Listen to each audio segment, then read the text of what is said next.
Good morning everyone! For today's video, I'm going to share with you the different strategies and assessment in teaching poetry.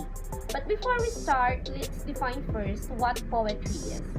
So poetry is a literary form where expressions of imaginations and thoughts or feelings of emotions through the interplay of words and rhythm are written.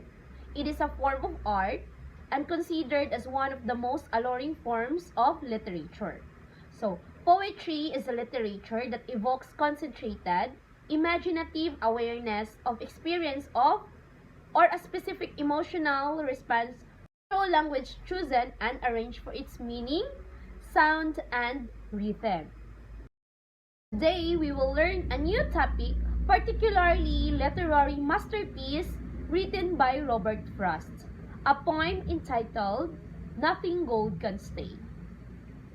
So the 1923 poem Nothing Gold Can Stay explores the idea that nothing good or precious can last forever. By using nature and Garden of Eden as metaphors for cycles of life and death and the loss of innocence.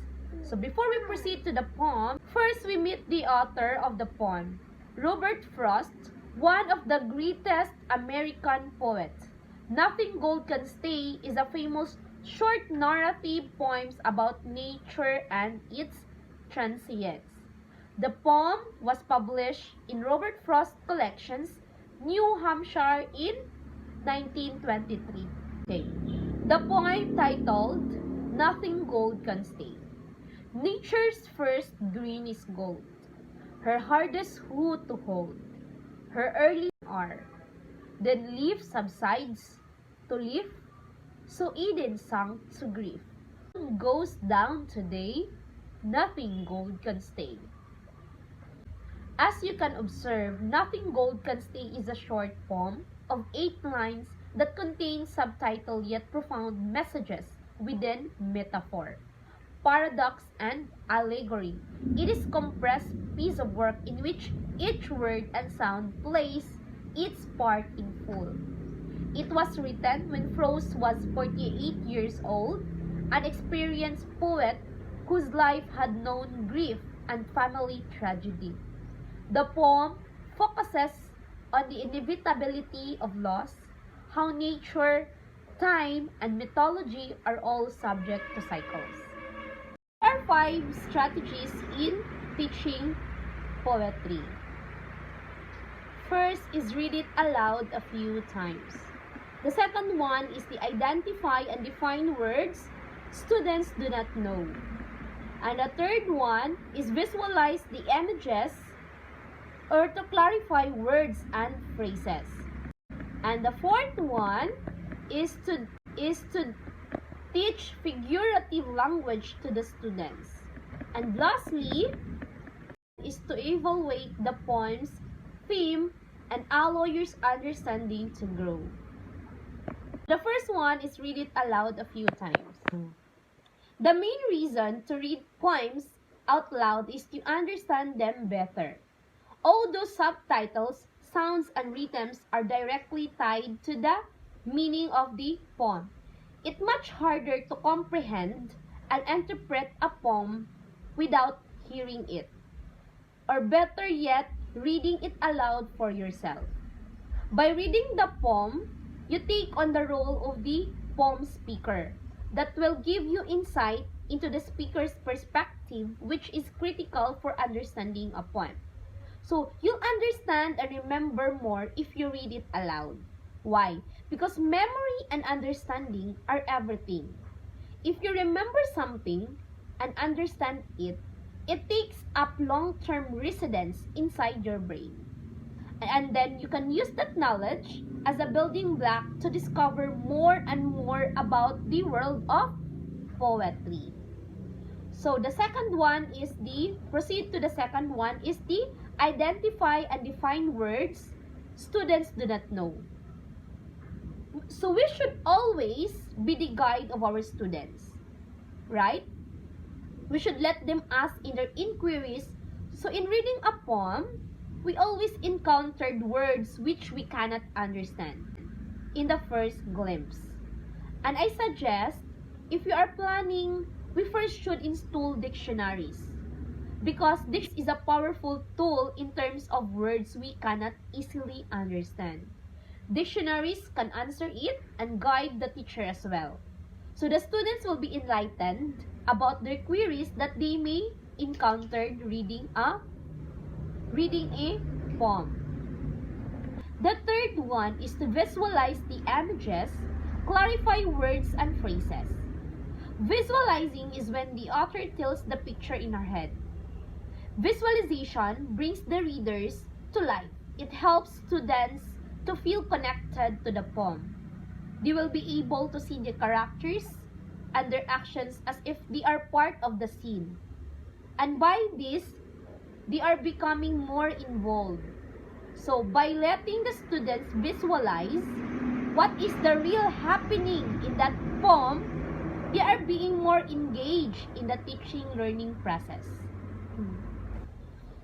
So the next one would be the teach figurative language to the students. So there are some poem wherein it uses simple words wherein we can easily understand, right?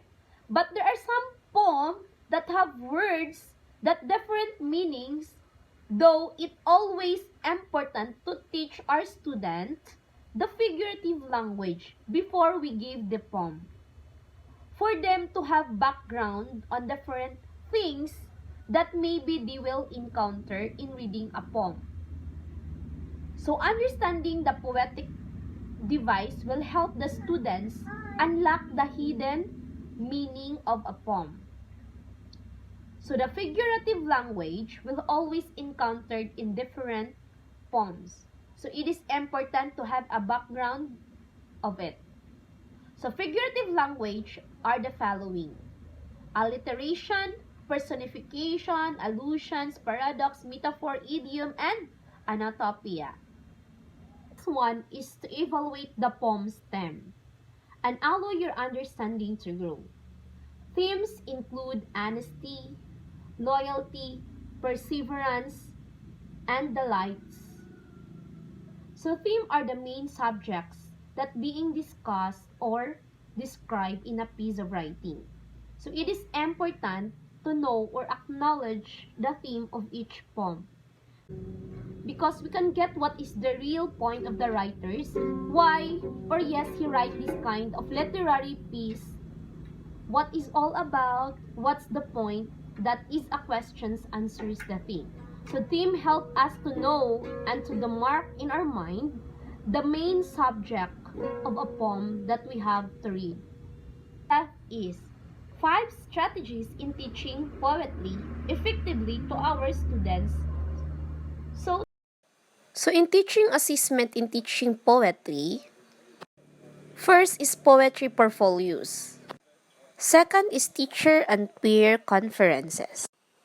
Third is journaling. And lastly is the rubrics. Portfolios are a good way to assess poetry in the high school, if the process is as important as the final product. Portfolios do take time to compile and complete, so this method is best used when poetry writing spans a grading period, semester, or entire course. Portfolios allow room for creativity, process, and mechanics. While presenting the student's whole body of work, the evaluator is generally able to see where the student started and the growth the students achieved by the end of the product. Portfolios also typically take into account as a student's perception of his work as well as the teacher's evaluation are quite comprehensive. Next is teacher and peer conferences. Conferencing is another method used to evaluate student poetry, whether peer-to-peer or teacher-to-student. Conferencing provides a window of insight into the intention of the student poet. Quite often, discussing a student's writing with him is personally allows him the opportunity to explain creative liberties, variations in conventions, and the purpose of the poem. Understanding the student's intent and showing interest in his works allows the teacher to assess properly the student's poetry based on his abilities and achievements. This technique may be used in conjunction with portfolios or a standalone method. third is journaling. Journaling serves as several purposes: reflection, critical thinking, and connection. When completed as reflection of progress, journaling allows students to review where they started and track their improvements. Journaling also encourages students to think critically about their work. They also provide a space for experimentation with new poetic and writing techniques. For the assessor, journals provide invaluable information to depict just how much the student has retained. His motivation for writing and tangible, measurable data, journals may use to evaluate oneself or as one element of a larger assessment. Many forms of journalists exist: diary style, reflective journals, double entry journals, dialogue journals between teachers and students, and reader response journals. And lastly, the rubrics. Rubrics, a type of rating scale, a structured approach to assessing students' poetry and focus on assessing a predetermined set of criteria. A holistic rubrics focuses on the work as whole, provided that mistakes in part may exist without compromising the overall integrity of the piece. Analytical rubrics are generally more specific and contain several criteria that are being rated simultaneously. Due to their focus and clarity, as a teachers, I find rubrics a helpful and functional assessment tool. Is 5 strategies in teaching poetry effectively to our students. So thank you very much for listening.